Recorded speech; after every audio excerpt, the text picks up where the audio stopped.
Ibu, bapak, saudari-saudara, rekan-rekan muda, dan adik-adik sekalian yang terkasih dimanapun kalian berada, bertemu kembali dengan saya Romo Tino SSCC di dalam catatan pesiarah. Perawan Santa Lucia yang merupakan seorang martir mengajak kita sebagai orang beriman untuk membiarkan nama Tuhan semakin besar dan menjadikan diri kita semakin rendah hati dan bijaksana. Tidak mudah menjadi ragu dengan Dia yang kita imani, tetapi semakin dikuatkan karena Tuhan selalu menyertai. Sebelum kita mendengarkan permenungan dari catatan pesiarah, marilah kita membuat tanda kemenangan Kristus. Dalam nama Bapa dan Putera dan Roh Kudus. Amin. Allah Bapa, sumber kekuatan, para martir Engkau telah menguatkan para martir dalam penderitaannya.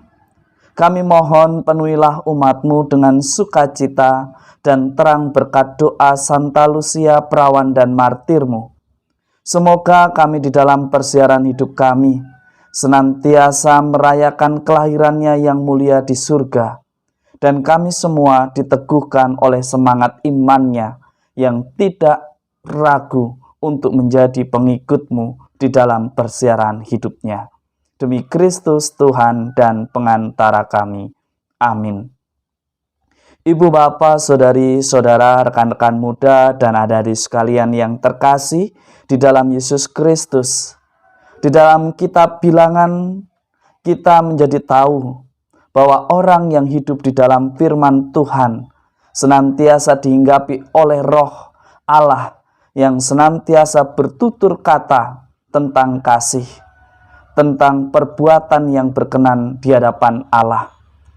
Dimanapun ia tinggal, dimanapun dia hidup di dalam lembaran kehidupannya, setiap langkah dan kehadirannya senantiasa akan tampil laksana bintang yang terbit dari Yakub, yang senantiasa menjadi inspirasi bagi banyak orang untuk senantiasa mencari dan memuliakan Allah. Menjadi pertanyaan refleksi bagi kita orang beriman, sudahkah di dalam kehadiran kita menghantar orang kepada sang terang sejati, ataukah kita justru menghadirkan kegelapan bagi sesama kita? Apakah kita justru menghadirkan perpecahan di antara hidup bermasyarakat karena keegoisan kita, karena perasaan benar kita hanya untuk memenuhi ambisi kita? Seringkali kita memaksakan apa yang kita pikirkan benar.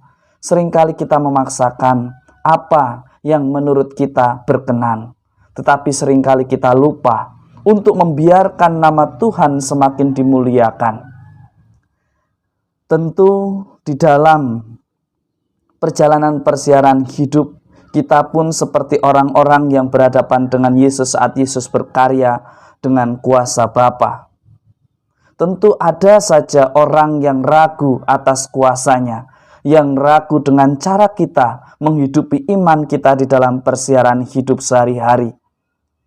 Di dalam Injil suci Matius pada hari ini, asal muasal kekuasaan Yesus dipertanyakan oleh imam-imam kepala dan pemuka bangsa pilihan. Mereka bertanya demikian bukan untuk meneguhkan imannya akan Yesus, tetapi lebih bertujuan untuk mencari upaya menjatuhkan Yesus. Tanpa kita sadari, kita pun seringkali bertanya hanya karena ingin menunjukkan kehebatan kita. Seringkali kita bertanya hanya ingin menjatuhkan siapa yang menjadi lawan kita, siapa yang kita benci atau bahkan mereka yang membenci kita. Seringkali kita mencari dan bertanya bukan untuk menemukan sebuah kebenaran, tetapi hanya sekedar ingin menjatuhkan orang lain. Sebagai orang beriman, kita diajak untuk senantiasa hidup di dalam kepastian dan kebenaran sebagaimana yang Tuhan kehendaki. Keraguan semacam inilah yang dihadapi oleh Santa Lucia semasa hidupnya. Semasa tinggal di Sisilia, Orang-orang di sana tidak percaya kepada Yesus, bahkan menganiaya mereka yang menjadi pengikut Kristus. Santa Lucia sedikit pun tidak pernah gentar menghadapi ancaman demikian. Ia tetap setia pada kemurnian imannya. Kita semua pada hari ini di tengah pandemi COVID-19, kita ditantang. Mampukah kita mempertahankan iman kita bila dihadapkan dalam bahaya? Bila dihadapkan dengan mereka yang senantiasa mempertanyakan ketaatan dan kesetiaan kita kepada protokol kesehatan. Bukan karena kita tidak memiliki iman, tetapi bagaimana kita menghidupi iman itu. Semakin orang beriman, semakin mengerti dan mentaati apa yang berguna bagi keselamatan bersama. Bukan justru memaksakan kehendak mengatasnamakan Tuhan hanya untuk membenarkan apa yang menurut kita benar. Semoga berkat Tuhan senantiasa melindungi dan memberkati kita semua dalam nama Bapa dan Putera dan Roh Kudus. Amin. Ibu, bapak, saudari, saudara, rekan-rekan muda, dan adik-adik sekalian yang terkasih dalam Yesus Kristus. Kesederhanaan dan ketaatan adalah modal dasar dalam sebuah pekerjaan. Maka mari kita isi pekan yang baru ini di dalam kesederhanaan dan ketaatan. Semakin kita taat, semakin kita setia, semakin kita bertanggung jawab di dalam bekerja, kita sedang menghadirkan berkat itu di dalam perjalanan hidup kita. Selamat mengawali pekan ini di dalam sukacita. Tuhan memberkati kita semua. Amin.